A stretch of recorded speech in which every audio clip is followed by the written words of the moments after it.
बिस्मिल्लाहिर्रहमानिर्रहीम। नाज़रीन, जो इलेक्शन के बाद जो नए रेट मुकर्रर किए गए हैं, नई हुकूमत ने जो रेट की अप टू डेट दी है, अभी तक इसका बाकायदा एक नोटिफिकेशन नहीं कि मंडियों में इस वक्त गंदम का क्या रेट चल रहा है। इसके अलावा जो 2024 की न्यू प्राइस है, जो नई हुकूमत बन रही है, न्यू रेट क्या है। तो किसानों ने बड़ी मेहनत गन्नम पर की हुई है, बड़े अखराजात किए हुए हैं, जो खादें हैं वो अब और ज़्यादा महंगी हो चुकी हैं। तो इसलिए रेट जो है गन्नम का उनको पता ज़रूरी होना चाहिए।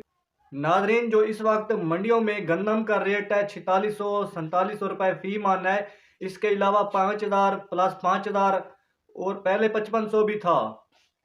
जो अब इस वक्त है वो 4600 4700 रुपये फी मन है। तो जो नई हुकूमत ने नए रेट की अप टू डेट हमें मिल रही है इस वक्त, वो 5000 तिकर है। लेकिन जो पहले हमें हमारे पास एक बाकायदा नोटिफिकेशन जारी किया गया था, वो 40 kg 4000 रुपये सिंध में, खैबर पख्तूनख्वा में, बलोचिस्तान में, पंजाब में, मुल्क भर में जो 4000 रुपये का नोटिफिकेशन जारी किया गया था। जो इस वक्त नई हुकूमत जो बन रही है इलेक्शन के बाद, तो 5000 रुपये का अप टू डेट आ रही है कि 5000 तकरीबन ही रेट हो जाए।